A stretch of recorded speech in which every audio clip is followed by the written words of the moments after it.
Alors, comment repérez-vous un escroc sur la plateforme Alibaba? En fait, c'est l'une des préoccupations majeures dont nous entendons parler souvent lorsque nous disons aux gens que nous achetons à Alibaba et que nous vendons ces produits sur Amazon. Eh bien, les gens, si vous voulez, ils disent sur Alibaba, il y a plein de camelotes et pas mal d'arnaques. Alibaba est rempli de gens qui vendent des produits bon marché de toute façon et que vous allez juste vous faire arnaquer. Eh bien, c'est vrai en partie. Alibaba contient effectivement des produits de faible valeur, des arnaqueurs potentiels, mais il existe aussi des vendeurs honnêtes, des vendeurs qui veulent établir en fait un business model qui se base sur le long terme et qui fournissent en fait les grands distributeurs ici sur le retail, donc la vente directe dans le marché ou en ligne. Dans cette vidéo, je vais alors vous expliquer comment repérer un arnaqueur et comment l'éviter surtout et comment obtenir du coup des produits de très haute qualité. Mais tout d'abord, laissez-moi me présenter. Je m'appelle Télimax, je suis un vendeur professionnel sur Amazon et j'enseigne les techniques et les stratégies qui vont vous permettre de générer des revenus stables et évolutifs avec la Amazon FBA donc et le business model Private Label.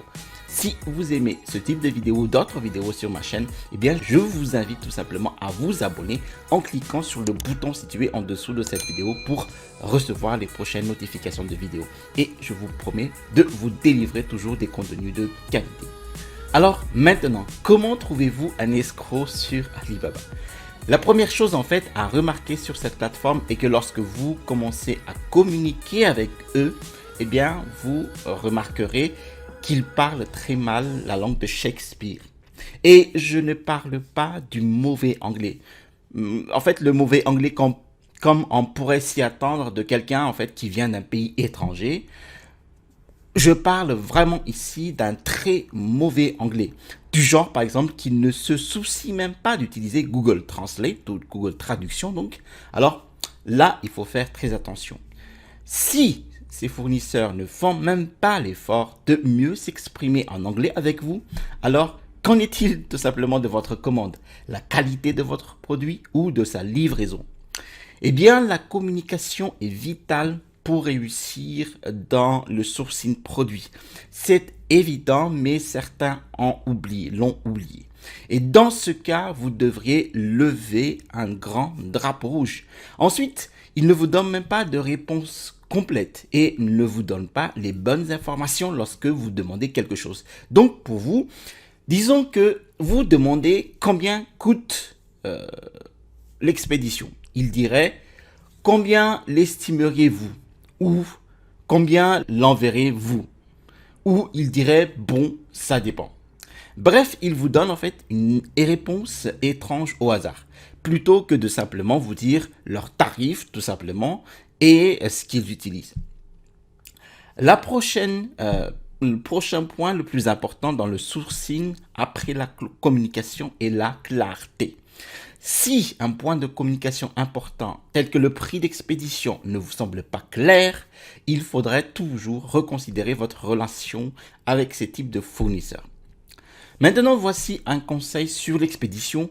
Si vous leur parlez par exemple d'expédition, demandez-leur s'ils utilisent donc la plateforme DHL, UPS ou FedEx. Vous voudrez bien en fait vous en tenir à ce qui est très important.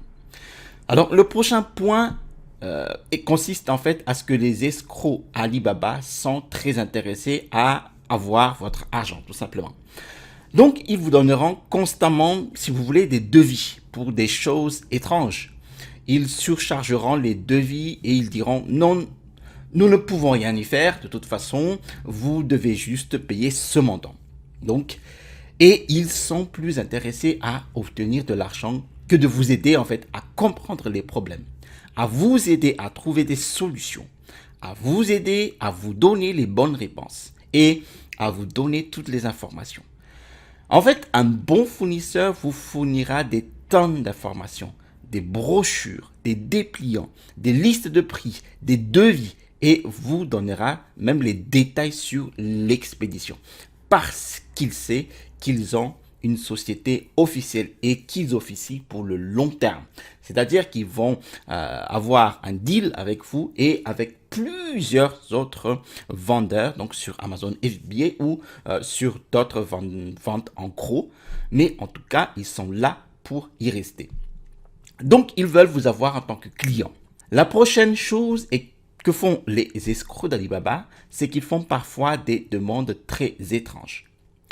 En fait, lorsque j'ai eu une conversation rapprochée avec le dernier arnaqueur, le fournisseur m'a demandé d'envoyer plus de 10 000 € pour passer une commande. En fait, cette somme-là n'a même pas été prévue donc, dans le devis ni même la facture auparavant. Donc, c'est tombé comme ça, pop, et j'ai juste voulu comprendre. Que se passe-t-il? Mais de quel ordre parle-t-on? Et c'était une commande en fait en cours de finalisation, mais il se trouve que la secrétaire qui est au bout du fil en fait venait de se faire licencier et j'ai été sur le point de me faire arnaquer justement par cet employé. C'était donc là une situation mais très effrayante. J'ai fini par contacter par la suite en fait directement le patron. Et encore une fois, là, la morale de l'histoire, c'est que si quelque chose vous semble étrange dans votre communication et surtout dans la finalisation de votre facture, de votre achat, si vous recevez à ce moment-là une demande étrange, parlez-en toujours à quelqu'un de plus haut placé, tout simplement dans la société. Bon, cherchez à le voir, cherchez à obtenir ses coordonnées pour éviter tout simplement des arnaqueurs dans les différents échelons en fait de la société. Maintenant, le prochain point est que les escrocs en fait ne répondent plus après les transactions. Souvent, ils n'ont même pas une vraie structure d'entreprise en fait. Et c'est à cela qu'on remarque les escrocs, donc ceux qui donc s'installent sur la plateforme Alibaba et dès qu'ils auront donc même une partie de l'argent, 30% de votre envoi, ils partent. Alors, ces gens-là, en fait, ils pourraient être très insensibles et juste arrêter toute conversation, par exemple, au beau milieu de votre deal ou à l'issue du paiement. Et là, ils sont partis donc avant même que vous avez finalisé votre paiement parce que vous avez remarqué quelque chose d'anormal dans la conversation ou dans tout ça, dans toute la discussion. Et à ce moment-là, ils disparaissent tout simplement. Tant mieux si vous avez remarqué des anomalies avant la transaction. Donc, mais faites attention car une fois que vous avez payé, il risque de disparaître si vous n'avez pas fait tout simplement les différentes étapes de vérification de la fiabilité tout simplement de la société. Alors, j'ai une vidéo ici pour vous montrer comment trouver un fournisseur fiable sur Alibaba. Vous allez trouver les tips en fait, les astuces tout simplement pour les repérer. Avec ces tips, bon, souvent, les acheteurs sur la plateforme d'Alibaba utilisent de façon récurrente les mêmes types de paiement en ligne. Donc, lorsque vous envoyez de l'argent à Alibaba, je vous conseille d'abord d'utiliser les niveaux de protection de ce qu'on appelle la Trade Assurance. C'est le système de protection de paiement sur Alibaba. Donc, veillez donc à ce que vos fournisseurs adhèrent au Trade Assurance. C'est très important. Cela signifie que si vous n'obtenez pas vos produits ou si des mauvais produits arrivent tout simplement, ou si vous obtenez des produits cassés, eh bien Alibaba vous remboursera. Le prochain point est que vous pouvez utiliser donc PayPal. PayPal est très sécurisé et ils vous rembourseront en cas de problème. D'ailleurs, la prochaine vidéo, donc celle-ci, concerne la manière de payer votre fournisseur avec la méthode de paiement PayPal. Maintenant, le prochain point est la double facturation. Certains d'entre vous, en fait, savent peut-être que c'est quelque chose de légèrement différent, mais c'est essentiellement un grand nombre de fournisseurs chinois qui ont l'habitude très dangereuse de sous-déclarer la valeur de vos marchandises, en fait, pour le gouvernement en termes de taxes et de droits. Ce qu'ils peuvent faire, c'est de dire que vous avez un envoi qui vaut 2 000 € sur la facture ils sous-déclarent cette valeur et ils disent qu'elle vaut tout simplement 200 euros. Ce qui signifie bien sûr que vous devez payer moins de TVA et moins de droits sur ces produits car ils valent maintenant 200 euros pas 2000. Vous pouvez revenir une minute à l'avance pour revoir ce que je viens de dire parce que c'est tellement important. Maintenant, vous n'êtes pas autorisé à le faire. Vous n'êtes vraiment pas autorisé à faire ça, d'accord? Alors imaginez ce que c'est. C'est fondamentalement la fraude fiscale. Donc vous dites au gouvernement tout simplement, hey, ces marchandises arrivent, je les ai payées 2000 euros, mais en réalité, elles ne valent que 200 euros. Donc je ne paierai qu'une infime quantité de taxes et de droits sur ceci. Et alors, comment pouvez-vous vous faire prendre pour quelque chose comme celle-ci? Bien sûr, si les douaniers le découvrent et que vous vous faites prendre immédiatement, eh bien, ils regardent tout simplement l'expédition et se rendent compte, attendez une minute, ces objets valent en fait un peu plus de 200 euros. Alors, vous allez vous faire prendre tout simplement. Mais aussi, on m'a toujours enseigné que vous pouvez vous attendre à un audit de compte de votre entreprise tous les 3 à 4 ans, voire de 3 à 5 ans en fait. Et lors de cet audit, vous allez avoir dans vos registres, eh bien, vous allez avoir 2000 euros versés à votre fournisseur. Et à ce moment-là, vous pourrez alors avoir une facture de la douane avec votre TVA et vos droits de douane représentant une valeur différente, non? Donc, vous allez avoir deux factures qui ne correspondent pas et là, c'est un drapeau rouge. Un comptable, une personne qui vérifie vos registres de compte le remarquera. Et vous n'êtes même pas autorisé à faire cela. C'est donc comme ça que vous allez tuer votre business dans l'œuf.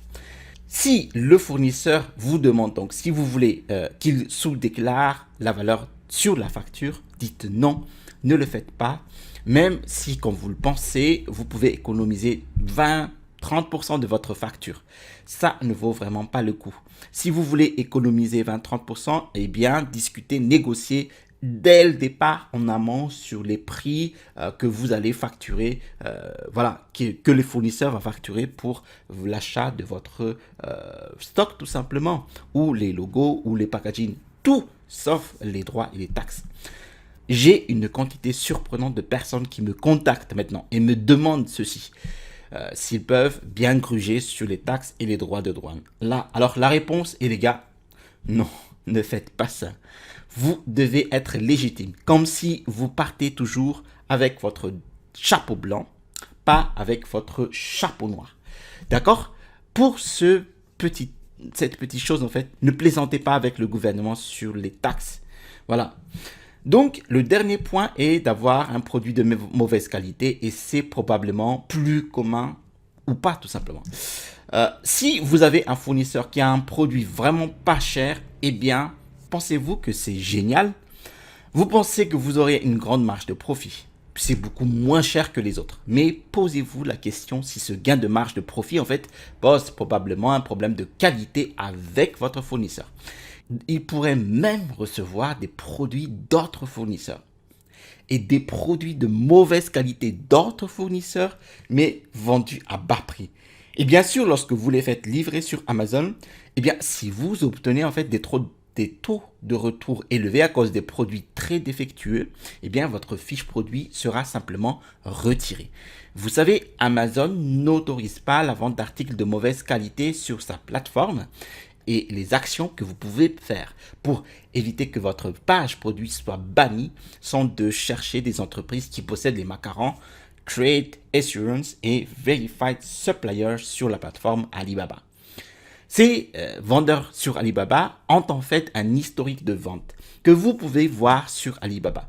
Ils sont sur la plateforme depuis quelques années et s'ils ne le sont pas, vous devez vous assurer d'obtenir des échantillons. Alors, prenez des échantillons de 2 fournisseurs par exemple et comparez-les pour faire jouer la concurrence sur la qualité entre eux. Vous pouvez également faire appel à des services d'inspection. Donc, lorsque vos produits sont en cours de fabrication ou qu'ils viennent de terminer la fabrication, vous pouvez par exemple disposer d'un service d'inspection qui se rendra à l'usine et inspecter à nouveau vos produits. Si vous ne pouvez pas vous le permettre, Eh bien, vous pouvez également demander aux fournisseurs de prendre des photos ou des vidéos de vos produits avant leur expédition. Et bien sûr, vous pouvez apprécier la qualité de ces produits.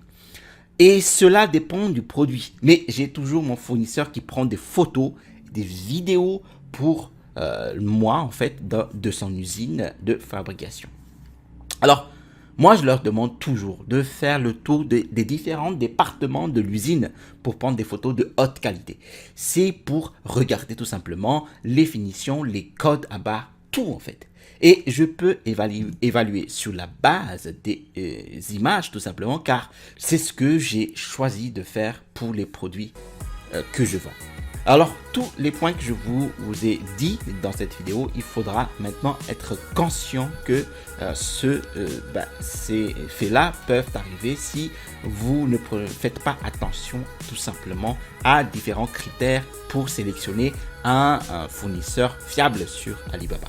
Merci d'avoir regardé la vidéo jusqu'à son terme. Si vous avez trouvé de la valeur avec cette vidéo, eh bien, je vous invite à cliquer sur le bouton j'aime.